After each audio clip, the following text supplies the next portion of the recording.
নমস্কাৰ time for Assam নামৰ চেনেলটোৰ জৰিয়তে মই আশিক আপোনালোকক পুনৰবাৰ স্বাগতম জনাইছো।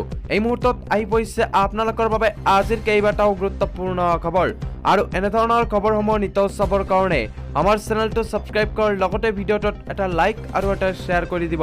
তেন্তে আহক বন্ধু বান্ধৱীসকল আজিৰ খবৰকেইটা আৰম্ভ কৰক। শ্ৰমিকসকলে প্ৰতিমাহে লাভ কৰিব ৩০০০ কোটি টকা। হয় বন্ধু বান্ধৱীসকল, শ্ৰমিকে প্ৰতিমাহে লাভ কৰিব ৩০০০ কোটি টকা। শ্ৰমিকৰ জীৱনৰ আৰ্থিক সংকট দূৰ কৰাৰ বাবে চৰকাৰৰ এই বিশেষ পদক্ষেপ। এই ধন পাবলৈ ১৮ বছৰ বয়সৰ পৰা ৪০ বছৰৰ শ্ৰমিকে কৰিব পাৰিব আবেদন।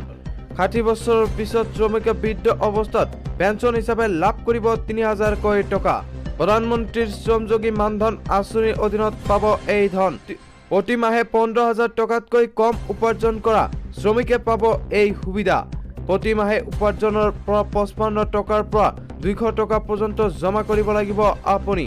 কেনেকৈ এই আঁচনিত আবেদন কৰিব আপুনি সবিশেষ জানি লওক। CSC কেন্দ্ৰলৈ গৈ কৰিব পাৰিব এই আঁচনিৰ বাবে আবেদন।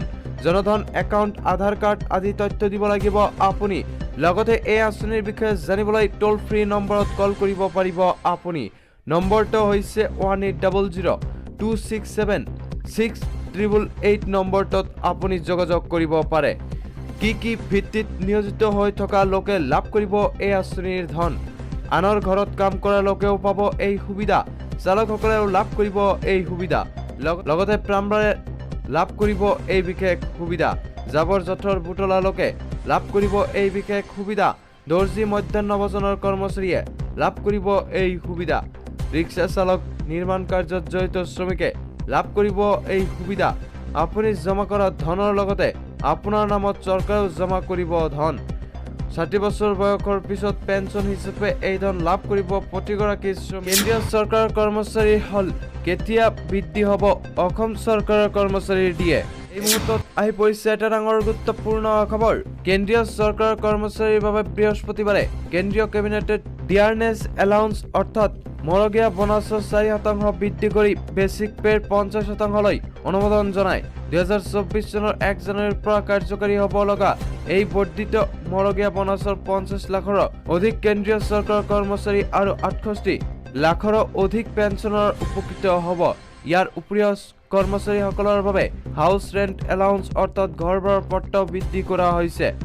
বৃহস্পতিবাৰে কেবিনেটৰ সিদ্ধান্ত সন্দৰ্ভত অৱগত কৰি কেন্দ্ৰীয় বাণিজ্যিক আৰু মন্ত্ৰী পীয়ূষ গোৱালে কয় যে ডিএ বৃদ্ধিৰ ফলত ৰাজকোষৰ ১২,৮৬৮ কোটি টকা ব্যয় হ'ব। ইয়াৰ উপৰিও কেন্দ্ৰীয় চৰকাৰে পেঞ্চনাৰসকলৰ বাবে ডিয়াৰনেছ ৰিলিফ ৪% বৃদ্ধি কৰিছে। চৰকাৰী কৰ্মচাৰীক ডিএ দিয়া হয়, আনহাতে পেঞ্চনাৰক ডিআৰ দিয়া হয়। বছৰত দুবাৰকৈ ডিএ আৰু ডিআৰ বৃদ্ধি কৰা হয়। ই জানুৱাৰী আৰু জুলাইৰ পৰা কাৰ্যকৰী হয়। যিহেতু কেন্দ্ৰীয় চৰকাৰে ৪% ডিএ বৃদ্ধি কৰাৰ কথা ঘোষণা কৰিছে, কিন্তু কেন্দ্ৰীয় চৰকাৰৰ কৰ্মচাৰীৰ দৰমহা কিমান বৃদ্ধি হ'ব? উদাহৰণস্বৰূপে যদি কাৰোবাৰ দৰমহা মাহে ৫০,০০০ টকা আৰু বেচিক পে ১৫,০০০ টকা থাকে, তেন্তে তেওঁ বৰ্তমান ডিএ ৬,৯০০ টকা পায় আৰু যিটো বেচিক পে ৪৬%।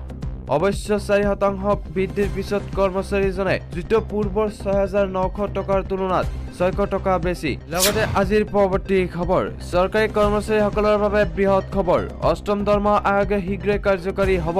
মৌলিক দৰমহাও প্ৰায় ৪৪.৪৪% বৃদ্ধিৰ সম্ভাৱনা। চৰকাৰী কৰ্মচাৰীসকলে শেহতীয়াকৈ সপ্তম দৰমহা আয়োগৰ অধীনত ৪% ডিএ বৃদ্ধি লাভ কৰিছে। এতিয়া সমগ্ৰ দেশৰ চৰকাৰী কৰ্মচাৰীসকলে অষ্টম দৰমহা আয়োগৰ বাবে অপেক্ষা কৰি আছে। কেন্দ্ৰীয় চৰকাৰে কৰ্মচাৰীসকলক ভাল খবৰ দিব পাৰে। এক সূত্ৰ অনুসৰি চৰকাৰে অতি শীঘ্ৰেই সপ্তম দৰমহা আয়োগৰ পিছত অষ্টম দৰমহা আয়োগ আনিব পাৰে। বৰ্তমান আৰু ইয়াৰ আনুষ্ঠানিক ঘোষণা হোৱা নাই। সংবাদ মাধ্যমৰ খবৰ অনুসৰি নতুন কমিশ্যন গঠন কৰাৰ সন্দৰ্ভত আলোচনা ইতিমধ্যে আৰম্ভ হৈছে।